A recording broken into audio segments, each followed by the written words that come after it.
નમસ્કાર, હું છું ગોપી ગાંગર અને આપ જોઈ રહ્યા છો નિર્ભય ન્યૂઝ। મારી સાથે સ્ક્રીન પર તમને અત્યારે પરેશ ગોસ્વામી હવામાન નિષ્ણાંત દેખાઈ રહ્યા છે। ચર્ચા આજે બે વિષય પર કરવાની છે। પહેલો વિષય છે ખેડૂત આંદોલનને લઈને। પરેશ ગોસ્વામી જેતપરના એ ઉપવાસ આંદોલનના મંચ ઉપર પહોંચ્યા હતા અને ત્યાં આગળ તેમને સરકારને સીધી ચેલેન્જ પણ કરી દીધી। સાથે વાત એ પણ કરવાની છે કે ગુજરાતમાં હવે વરસાદ ક્યારે શરૂ થશે, કારણ કે વરસાદની રાહ હવે ખેડૂતો જોઈ રહ્યા છે। સાથે શહેરોની અંદર પણ રાહ જોવાઈ રહી છે, કારણ કે ગરમી અને એમાં પણ જબરદસ્ત ઉકળાટ અત્યારે અનુભવાઈ રહ્યો છે। પરેશભાઈ, સૌથી પહેલા તો નિર્ભય ન્યૂઝમાં આપનું સ્વાગત છે અને આપની પાસેથી એ જ જાણવું છે, ગઈકાલે તમે ખેડૂતોના જે આંદોલન ચાલી રહ્યું છે તેના મંચ પર પહોંચ્યા હતા, ત્યાંથી સીધી જ સરકારને ચેલેન્જ કરી દીધી, શું કહેશો? પહેલી વાત તો એ છે કે આ જે વીજ પોલને લઈને જે કઈ ખેડૂતોને ઇસ્યુ છે, એને જે પ્રોબ્લેમ છે, આ લઈને ખેડૂતો ઘણા સમયથી આંદોલન કરી રહ્યા છે અને હું પણ અલગ અલગ પ્લેટફોર્મ ઉપર આનો અવાજ ઉઠાવી ચૂક્યો છું। એવું બી નથી કે ગઈકાલે આપણે પહેલી જ વખત સીધા આમાં શ્રી ગણેશ કરી આવ્યા। આ આંદોલનમાં તો અમે ખેડૂતોની સાથે પહેલેથી છે। આમ પણ ગુજરાતની અંદર ખેડૂતને કાંઈ બી પ્રશ્ન હોય ત્યાં ખેડૂતની સાથે અમારી ટીમ હર હંમેશ સાથે ઉભતી હોય છે। એટલે આ જે અત્યારે ખેડૂતોને સમસ્યા છે એની અંદર જે અમે અલગ અલગ પ્લેટફોર્મથી જે કઈ અવાજ ઉઠાવતા હતા, પણ આ જે જેતપર ગામનો જે પ્રશ્ન છે એમાં એક વખત તો જે કઈ પાલભાઈ ને વગેરે જે લીડિંગશીપમાં આંદોલન ગાંધીનગર તરફ પણ ગયું હતું, પછી ખેડૂતોએ નક્કી કર્યું છે કે અમારે કોઈ પોલિટિશિયન સાથે નહીં, ખેડૂતોએ આ આંદોલન કરવું છે। એટલે સ્વાભાવિક છે કે કોઈ પણ આંદોલન ચાલતું હોય તો ડાયરેક્ટ તો કોઈ ટપકી નથી પડતું। એમણે જે કઈ આંદોલનનું નેતૃત્વ કરતા વ્યક્તિ હોય એમના તરફથી આમંત્રણ મળે ત્યારે એ આંદોલનમાં સહકાર આપવા જતા હોય છે। તો એક કાયદેસરના આંદોલનની વાત કરીએ તો બધાની સિસ્ટમ આ હોય છે। એટલે આની અંદર મને જે રીતે ત્યાંથી સમિતિ તરફથી આમંત્રણ આવ્યું, પરેશભાઈ તમે આવો અને જે કઈ આ ઉપવાસ ઉપર બેઠેલા ખેડૂતો છે એમનો જુસ્સો વધે અને એક જે અમારી માંગ છે આ માંગનો એક અવાજ ઉઠે અને તમે પણ અમને સહયોગ આપો, આવી અમે અપેક્ષા રાખીએ છીએ। અને આમંત્રણ મળે એટલે સ્વાભાવિક રીતે મારા જેવા વ્યક્તિ છે તો ખેડૂતોને ક્યાંય પણ કોઈ સમસ્યા હોય, ત્યાં આંદોલન ચાલતું હોય એટલે અમારે તો આમંત્રણની રાહ હોય। આમંત્રણ આવે એટલે સીધું જ અમારે ખેડૂતોના સહકારમાં ઉતરો। આમ પણ અમે ખેડૂતોના સહકારમાં ડિબેટો તો અલગ અલગ માધ્યમથી કરતા રહેતા હતા, પણ ગઈકાલે જે પ્રકારે આમંત્રણ આવ્યું પછી અમે ત્યાં ગયા એટલે ત્યાં મેં જોયું બેન, એટલે આમ તો જે ટોટલ 11 સભ્ય છે જેમાંથી 3 તો મહિલા છે, બહેનો છે, એ પણ ઉપવાસ આંદોલન ઉપર છે। ગઈકાલે 11મો દિવસ હતો, મેં મુલાકાત લીધી ત્યારે અનેક લોકો છે કે હવે અત્યારે એનું શરીર છે કહી શકાય કે 11 દિવસથી એમને અનાજનો એક દાણો નથી લીધો, એટલે ક્યાંક બોડી વીક પણ પડી રહ્યા છે। એટલે મને ચિંતા એ પણ છે કે હવે આ લોકોને જે તબિયત બગડે, કાંઈ બીજું ત્રીજું થાય, આપણે ભગવાન પાસે પ્રાર્થના કરીએ કે બધા જે આંદોલનકારી વ્યક્તિ છે ભગવાન એને ખૂબ તંદુરસ્ત રાખે, લાંબુ આયુષ્ય આપે। પણ કાંઈ પણ થાય તો આની જવાબદારી કોણ? કેમ કે હજુ સુધી તંત્ર તરફથી કોઈ ઠોસ નિર્ણય કરવામાં નથી આવ્યો। એટલે ખાસ મેં એ જ વાત ત્યાં કરી છે મંચ ઉપરથી કે જે પણ આંદોલનકારી જે એક એની માંગને લઈને જે અનશન કરી રહ્યા છે એની માંગ વ્યાજબી છે, કેમ કે એમની બાપદાદાની જમીન છે, આ જમીનમાંથી વીજ પોલ નીકળે, વીજ તાર નીકળે છે, તો એની જમીનનું પૂરું વળતર પણ નથી મળતું। એને માંગ છે કે કાં તો પૂરું વળતર આપવામાં આવે અથવા તો અમને ભાડું આપવામાં આવે અથવા તો આ વીજ પોલ છે એ જ અમારા ખેતરમાં ન નાખવામાં આવે। એટલે આ 3માંથી કોઈ પણ એક માંગ છે સરકાર સ્વીકારે પછી અમે અનશન પૂર્ણ કરીશું। ને આ મેટરની અંદર આજે 12મો દિવસ છે છતાં પણ જો કોઈ પરિણામ ન આવે તે ચિંતાનું કારણ આપણે ચોક્કસથી ગણી શકાય છે।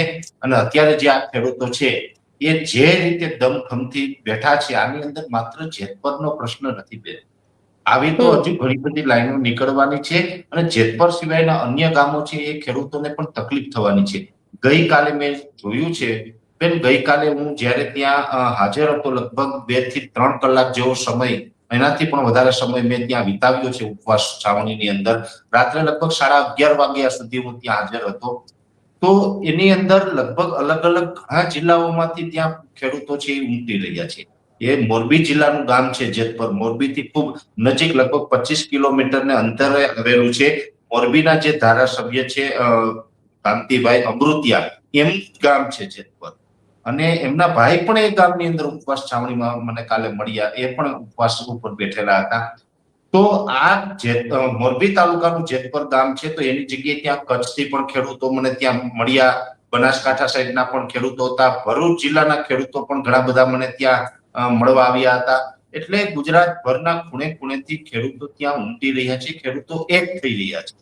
દરેક ખેડૂત એમ કહી રહ્યા છે કે ભલે આજે મારા ખેતરની અંદર વીજ લાઈન નથી આવતી, પણ આ વીજ લાઈન છે એ જેના પણ ખેતરમાંથી નીકળશે તે મોટી સમસ્યા સર્જી શકે છે. દરેક ખેડૂત આ ગંભીરતાને સમજે છે, એટલે ઓલ ઓવર ગુજરાતમાંથી ખેડૂતો છે એ સમર્થન આપવા માટે જેતપર પહોંચી રહ્યા છે. અને બેન, આમાં ટેકનિકલ મુદ્દા 2-3 છે. પહેલી વાત તો કે ખેડૂત શું કામ આટલી બધી જીદ કરી રહ્યા છે, ઘણા બધાને લાગતું હશે. હવે આ ખેડૂતનો મૂળ પ્રશ્ન છે, તંત્રએ સમજવો પડશે, સરકારે સમજવો પડશે, કેમ કે એની જે સમસ્યા છે, પહેલી વાત તો કે આજની જે જમીનો છે એ ગોપીબેન કિંમતી થતી જાય છે. અત્યારે કોઈ જગ્યાએ જમીન સસ્તી મળતી નથી. હવે આ બાપદાદાઓએ જેમ તેમ કરીને જમીન એના સંતાનો માટે બચાવેલી છે. એ જમીનનો 1 વીઘાનો ભાવ બેન 15 કે 20 લાખ રૂપિયા હોય, પણ જો એ જમીનની અંદર વીજ પોલ આવે એટલે એ જમીનની કિંમત 50% થઈ જાય, 8 થી 10 લાખ રૂપિયા કિંમત થઈ જાય. કેમ કે આજે તમે કે હું એક સામાન્ય નાગરિક તરીકે આપણે ખેતીની જમીન ખરીદવી હશે, તો જે ખેતરમાં વીજ પોલ હશે એ જમીન બેન આપણે ખરીદશું? તો કે નહીં, નથી ખરીદવાના. તો કે વીજ પોલ એ જમીનની વચ્ચે ઉભો છે, એ જમીન આપણે નથી ખરીદવાના. જેના ખેતરમાં વીજ પોલ આવશે એની જમીન કોઈ ન ખરીદે એટલે એ જમીનની કિંમત છે 50% થઈ જશે, પછી સસ્તા ભાવમાં વેચવી પડે. બીજો પ્રોબ્લેમ એમાં એ આવશે કે એક તો સેફટી, એટલે કે એમાં વીજ શોક લાગવા, તાર તૂટવા વગેરે એમાં સમસ્યાઓ થાય, ત્યારે ખેડૂત અને એના પશુ ખેડૂતોના મજૂરો આ બધાની સુરક્ષાનો પણ પ્રશ્ન છે. બીજો પ્રશ્ન છે કે આ વીજ લાઈનના કોઈ તાર તૂટશે તો રિપેર કરવા માટે તો એની જે કઈ કંપનીની ટીમને આવવું પડશે. બેન, વીજ કંપની છે એ જયારે જમીન સંપાદનની વાત કરે છે, જંત્રી મુજબનું જે કઈ વળતરની વાત કરે છે, તો એ વળતર કેટલું આપશે? તો કે જેટલી જગ્યામાં એનું કોરિડોર છે, જેટલી જગ્યામાં એમણે થાંભલો ખોડેલો હશે એટલી જગ્યામાં. પણ જયારે તાર તૂટશે તો એ થાંભલા સુધી જવા માટે તો ખેડૂતના ખેતરમાંથી વાહનો પસાર કરવા પડશે ને, કેમ કે એમણે રસ્તો નથી ખરીદ્યો કોઈ જગ્યાએ. હવે રસ્તો નથી ખરીદ્યો, ખેતરની વચ્ચોવચ જે પોલ ઉભો છે, હવે તમે માની લઈએ કે 50 બાય 50 મીટરનું તમે વળતર આપી દીધું, તો 50 મીટર જગ્યામાં કંપની જવા માટે કોઈ પેરાશૂટથી ઉતરવાની છે, હેલિકોપ્ટર લઈને ત્યાં રિપેર કરવા જવાનું છે, કઈ રીતે જશે? તો એના માટે ભવિષ્યમાં તમે ખેડૂતના ખેતરનો ઉપયોગ કરવાના છે, અને જ્યારે તમે ચોમાસા દરમિયાન કે કોઈ શિયાળુ પાક હશે ત્યારે તમે ત્યાં રિપેર કરવા જશો ને ખેડૂતના ખેતરનો ઉપયોગ કરશો, તો ત્યારે એનો જે ઉભેલો પાક છે એમાં પણ નુકસાની થશે. એટલે આ પણ એક ખેડૂત માટે ચિંતાનું કારણ છે. બીજી વાત છે બેન, ઘણા બધા ખેડૂત એવા છે કે જે અત્યારે સંયુક્ત પરિવારમાં એ રહે છે. માની લે કે કોઈ ખેડૂત પાસે 2 વીઘા જમીન, 2 ભાઈઓ છે અને 20 વીઘા જમીન છે. હવે 2 ભાઈઓ વચ્ચે 20 વીઘા સંયુક્ત જમીન છે, તો સીધી જ વાત છે કે ભવિષ્યમાં આજ નહીં તો આવતીકાલ ગમે ત્યારે બંને ભાઈઓના ભાગ પડશે, બંનેના ભાગમાં 10-10 વીઘા જમીન આવશે.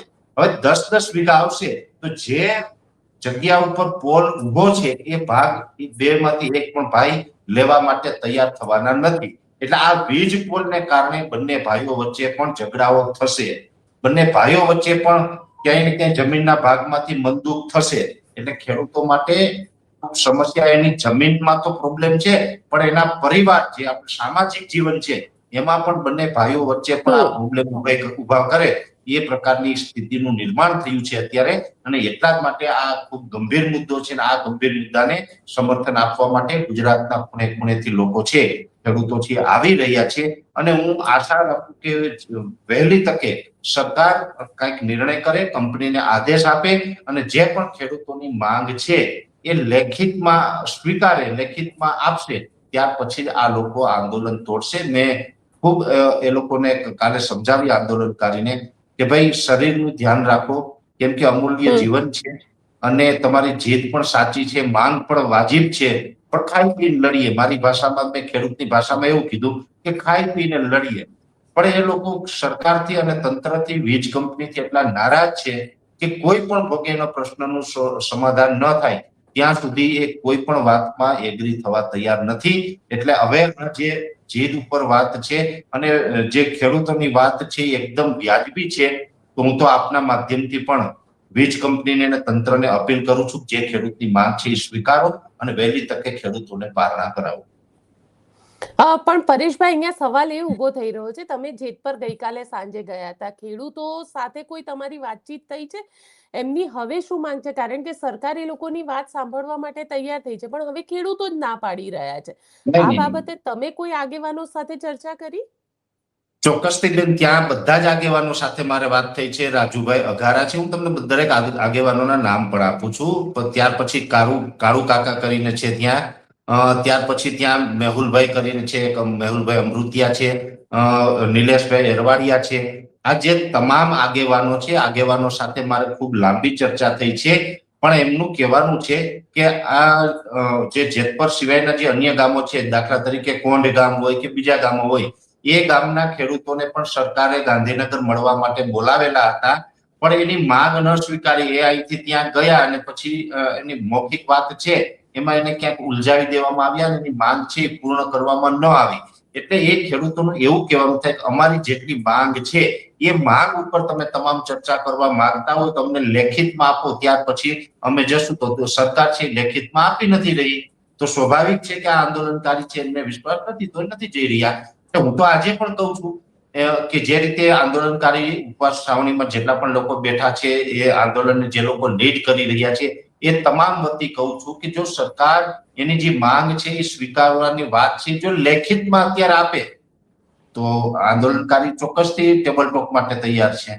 અને એમાં હું પણ સહમત થઈશ કે ચલો આંદોલનકારી કદાચ ના પાડશે તો એમને મનાવવાનો પ્રયત્ન પણ હું ચોક્કસથી કરીશ કે ભાઈ લેખિતમાં આપ્યું છે તો તમારે ટેબલ ટોક કરવી જોઈએ. એટલે કોઈ પણ એક વાત તો બાકી છે કે કોઈ પણ આંદોલન હોય એનો રસ્તો તો સીધો વાતથી જ થવાનો છે. એક વખત તમારે ચર્ચા તો કરવી જ પડશે, પણ ચર્ચા છે ને એ કરવાની નીતિ શું છે, દાનત શું છે જોવી પડે. જ્યારે કોઈ મૌખિક વાત કરતા હોય ત્યારે સ્વાભાવિક રીતે હવે ભૂતકાળના ઇતિહાસ એવા છે કે ખેડૂતો એ વાતમાં આવે એવું નથી. એટલે લેખિતમાં જ્યારે પણ એના મુદ્દાની ચર્ચાની વાત આવશે ત્યારે ચોક્કસથી ખેડૂતો છે એ ગાંધીનગર ટેબલ ટોક માટે પણ આવશે. પણ પરેશભાઈ, આ પહેલા તમે પણ એકવાર તમે પોતે આંદોલન કર્યું હતું ખેડૂતો માટે થઈને, જ્યારે વરસાદ આવ્યો હતો, તમે પોતે આગેવાનો સાથે જીતુ વાઘાણીને મળવા માટે ગયા હતા, અને ઘણી બધી વસ્તુ એવી હતી કે જે માંગ હજી પણ સ્વીકારવામાં નથી આવી. એટલે ખેડૂતોના લગભગ પ્રશ્ન જે હોય છે ને, એમાં 10 માંગ હોય તો એકાદી માંગને સ્વીકારીને પછી ખેડૂતોના આંદોલનને સરકાર સમેટી દેતી હોય છે. આપનો અનુભવ શું કહી રહ્યો છે? જો બેન, પહેલી વાત એ આંદોલનની અંદર હંમેશા મારો એક રેકોર્ડ રહ્યો છે. મેં અનેક આંદોલનો કર્યા, ઇકોઝોનનું હોય, બેન્કિંગ આંદોલન હોય, અમે તો બેંકને તાળા મારવા સુધી પણ આંદોલનો કર્યા છે કે જે આમ તો ખરેખર કહી શકાય કે એક લિમિટથી પણ બહાર હતું. પણ જ્યારે ખેડૂતોનો આક્રોશ ફાટી નીકળે ત્યારે આ પરિસ્થિતિનું નિર્માણ થતું હોય છે. એ સિવાય 2019ના પાક વીમા હોય, ખેડૂતોને જે ખેતરોનું ધોવાણ થયું હોય, અતિવૃષ્ટિનું આંદોલન હોય, વાવાઝોડામાં બાગાયતી પાકને નુકસાન હોય એનું આંદોલન હોય, અનેક પ્રકારના બેન આંદોલન થયા છે. પણ અમે સિસ્ટમથી આંદોલન કર્યા છે. આજ દિવસ સુધી મને કોઈ પણ એક મીડિયાના કેમેરો બતાવે કે પરેશ ગોસ્વામીના આંદોલનમાં લાઠીચાર્જ થયું કે કોઈ ઘર્ષણ થયું. એ લાઠીચાર્જ થાય, ખેડૂતોને માર ખાવો પડે એવું આંદોલન તો અમે કરતા નથી. ખેડૂતોના હક માટે લડવું છે, એને લાઠી ખવડાવવા માટે અમારે નથી લડવું. એટલે જ્યારે હું તમને એક ઉલ્લેખ વચ્ચે ગાંધીનગરના અમારું આંદોલનનો પણ કરી દઉં. ગાંધીનગર જ્યારે જવાનું હતું ત્યારે અમને ખબર પડી કે આ લોકો કોઈ કાળે પરમિશન ન આપી. હવે જ્યારે પરમિશન જ નથી આપી તો હું બધા જ ખેડૂતને લઈને ગાંધીનગર કેવી રીતે જઈ શકું? આજની તારીખે મારા પ્રયાસ છે, સરકાર મને હું આજે આપના માધ્યમથી કહું છું કે સરકાર અમારી ત્રણેય વાત કરવા માટે મને પરમિશન આપે એટલે હું આવતીકાલે ખેડૂતને લઈને આવવા તૈયાર છું. ટૂંકમાં એ લોકો ત્યાં આવવાની પરમિશન નથી આપતા. જ્યારે જ્યારે ખેડૂતો જાય તો ત્યારે એ કલમ 144 ત્યાં લગાવીને પછી લાઠીચાર્જ કરે છે. તો જ્યારે મને ખ્યાલ આવ્યો કે આપણે પરમિશન નથી, તો અમારે ખેડૂતોને ક્યાંય જોખમમાં નથી નાખવા. એટલે હું ત્યાં 15 આગેવાનોને લઈને ગયો. 15 આગેવાનો હતા, બધા જ ખેડૂત હતા, અમારી કિસાન સહકાર સમિતિના સભ્યો હતા, અને બધા સભ્યોને લઈને અમે સરકારશ્રીને અમે રજૂઆત કરી. આજ સુધી સરકારે એનું નિરાકરણ નથી લાવી, એ પણ અમને દુઃખ છે. જ્યાં સુધી નિરાકરણ ન લાવે ત્યાં સુધી હજુ પણ અમે એ ત્રણેય મુદ્દા ઉપર અડગ છે.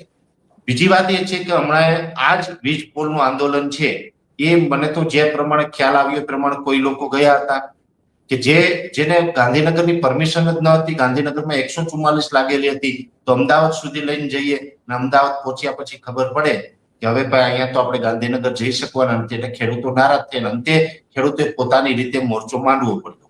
જો આ બિલકુલ. પરિસ્થિતિનું નિર્માણ થતું હોય તો અધવચ્ચે ખેડૂતને પછી પોતાની રીતે આંદોલન લીડ કરવું પડે એવું આંદોલનનું સ્વરૂપ ના આપે. એટલે હંમેશા આંદોલનનો મારો એક અનુભવ રહ્યો છે, અહિંસક આંદોલન હોવું જોઈએ, ગાંધી ચિંધ્યા માર્ગે હોવું જોઈએ, પણ અહિંસક બેન બંને તરફથી. જેવી રીતે આંદોલનકારી અહિંસક તરીકે લડી રહ્યા છે તો સામે પક્ષે પણ અહિંસકતા દાખવવી પડશે.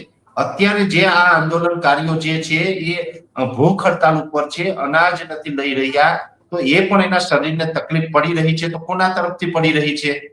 આ વીજ કંપનીને પણ ક્યાંક સમજવું પડશે કે અમે ક્યાંક ને ક્યાંક હિંસા કરી રહ્યા છે, કોકના જીવને પીડા આપી રહ્યા છે. 11 માણસોને તમે પીડા આપી રહ્યા છો. હું તો એમ કહું છું કે 11 માણસોને પીડા આપી રહ્યા છો, આ પણ એક પ્રકારની હિંસા છે.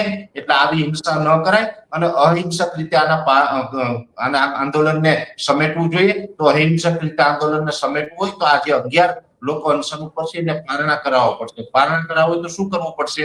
તો એની વાત છે એ સ્વીકારવી પડશે. એટલે આંદોલનની સિસ્ટમથી થતું હોય છે. પણ પરેશભાઈ, ક્યાંક કારણ કે આંદોલનમાં પાલભાઈ આંબલિયા અને લાલજી દેસાઈ એમને તો હવે નવી યાત્રાની શરૂ કરી. 30 જૂન ચક્કાજામની પણ એક ઘોષણા કરવામાં આવી છે કોંગ્રેસ દ્વારા. તમને લાગી રહ્યું છે કે ખેડૂતોને રાજકીય મુદ્દો બનાવ્યા વગર ખેડૂતોની જે સમસ્યા છે એનું સમાધાન હોવું જોઈએ? પહેલી વાત એ છે, પાલભાઈ છે ને એ ખેડૂતો માટે વર્ષોથી સતત લડતા આવ્યા છે અને પાલભાઈ પ્રત્યે એક વ્યક્તિગત એક ખેડૂત આગેવાન તરીકે મને ગૌરવ છે. પાલભાઈ ખેડૂત માટે સતત, કેમ કે એમની અવગણના કરવી એ ખોટી વસ્તુ છે. પાલભાઈ સતત લડતા આવ્યા છે. વાત છે જ્યાં સુધી લાલજીભાઈ દેસાઈની, ત્યાં સુધી વ્યક્તિગત હું કોઈ રાજકારણનો માણસ નથી, પણ જ્યારે ખેડૂત આંદોલનની અને ખેડૂતો માટેની વાત હોય તો લાલજીભાઈની વિચારધારા છે એ મને ખેડૂત સાથે મેચ થતી દેખાતી નથી. કેમ કે મેં ભૂતકાળની અંદર એક જ આંદોલન લાલજીભાઈ સાથે કર્યું હતું, મારે લાલજીભાઈ સાથે ડાયરેક્ટ ઘર્ષણ થયું હતું. એ હતું ખેડની અંદર જે કાંઈ 1500 કરોડ રૂપિયા પાલભાઈ ઘણા ટાઈમ મહેનત કરી અને એ મહેનતની અંદર પાલભાઈને ખંભેથી ખંભો મિલાવીને મેં એને સાથ સહકાર આપ્યો હતો. અને એમાં જે તે સમયે ત્યાં લગભગ આમ આદમી પાર્ટી કોંગ્રેસનું બંનેનું સંયુક્ત આયોજન ખેડના બામણાસા ગામની અંદર થયું. એ કાર્યક્રમની અંદર હું પણ એ કાર્યક્રમનું નેતૃત્વ ત્યારે કરતો હતો. ત્યારે બજરંગ પુનિયા કરીને એક કોંગ્રેસના આગેવાન હતા, એ આવ્યા હતા. ત્યાર પછી યોગેન્દ્ર યાદવ, પાલભાઈ આંબલિયા, લાલજીભાઈ દેસાઈ, ઈસુદાનભાઈ ગઢવી, ગોપાલ ઇટાલિયા, પ્રવીણ રામ, રાજુ કરપડા, આ બધા ખેડૂત નેતાઓની હાજરી હતી અને જાહેરમાં અમારે તું તારી થઈ ગઈ હતી. એ લાલજીભાઈના સ્વભાવને કારણે જ્યારે પણ તમે ખેડૂત આંદોલનની અંદર હોય તો ખેડૂતનું હિત જોવાનું હોય. વ્યક્તિગત તમારી જો મહત્વાકાંક્ષા સામે હોય કે વ્યક્તિગત તમને માન મોભો કે મર્યાદાની હોય કે તમારે જ મોટું થવું, એ પ્રકારનું જો તમારું ચિત્ર તમે ઉભું કરતા હોય તો એ ખેડૂતોનું હિત ના થઈ શકે. એટલે લાલજીભાઈ અને પાલભાઈ બંનેએ જે આ વીજ પોલ માટે આંદોલન કર્યું, પણ પાલભાઈ છે, હું દિલથી કહું છું આજે પણ પાલભાઈને 100% હું સેલ્યુટ કરું છું. પણ લાલજીભાઈ છે ને એ ખેડૂત આંદોલનમાં લીડ કરે એમાં મને બહુ ખેડૂતનું હિત ના દેખાય. અચ્છા પરેશભાઈ, હવે હવામાનની પણ ચર્ચા કરી લઈએ, કારણ કે વરસાદ ક્યાંક હજી પણ ગુજરાતની અંદર રિસાયેલો હોય એવું લાગી રહ્યું છે. દસ્તક હજી દીધી નથી, એટલે ચોમાસું આ વખતે મોડું આવશે. શું થશે? જુલાઈના પહેલા અઠવાડિયામાં આપણને વરસાદ જોવા મળશે? ચોક્કસથી બેન, જોવા જઈએ તો જૂન મહિનો છે હવે પૂર્ણ થયો છે અને જૂન મહિનાની અંદર આમ જોવા જઈએ તો લગભગ જે દર વર્ષે વરસાદ પડતો હોય છે એમના કરતા 17% વરસાદ વરસ્યો છે. જે પણ છૂટાછવાયા વિસ્તારમાં વરસ્યો, દક્ષિણ ગુજરાત હોય, સૌરાષ્ટ્રના અમુક વિસ્તાર છે, મહીસાગર, દાહોદ, ગોધરા છે, આ બધા વિસ્તારમાં જે વરસાદ પડ્યો છે ટોટલ જૂનના વરસાદમાંથી 17% વરસાદ છે, 83% વરસાદની ઘટ છે. એટલે આમ જોવા જઈએ તો એક દાયકાની અંદર સૌથી ખરાબ પ્રદર્શન જૂન મહિનાની અંદર 2026 ની અંદર ચોમાસાનું રહ્યું છે. જો કે આમ તો ઘણા સમયથી એક અનુમાન એ પણ હતું કે આ વર્ષે જૂન અને જુલાઈ બંનેની અંદર થોડુંક વરસાદનું પ્રમાણ છે ઓછું જોવા મળે, પછી ઓગસ્ટ, સપ્ટેમ્બર, ઓક્ટોબર એમાં સારું રહેશે એવું ઘણા બધા સમયથી આપણું એક અનુમાન પણ છે. એવી જ રીતે જૂનમાં આપણે થોડુંક પ્રમાણ ઓછું જોવા મળ્યું ને એમાં પણ 24 જૂને ગુજરાતની અંદર ચોમાસાનો પ્રવેશ થઈ ગયો. જે સુરત સુધીના વિસ્તારમાં, સુરત, વલસાડ, નવસારી, વાપી, બિલીમોરા, આ બધા વિસ્તારમાં ચોમાસાનો પ્રવેશ થઈ ગયો. 24 તારીખથી ત્યાં ચોમાસું નિષ્ક્રિય થયું છે. આજની તારીખે વાત કરું ત્યાં સુધી આજે એટલે કે 29 જૂન 2026 ના રોજ અમારું બપોર સુધીનું જે છેલ્લું પ્રિડિક્શન છે ત્યાં સુધી ચોમાસું હજી આગળ વધ્યું નથી.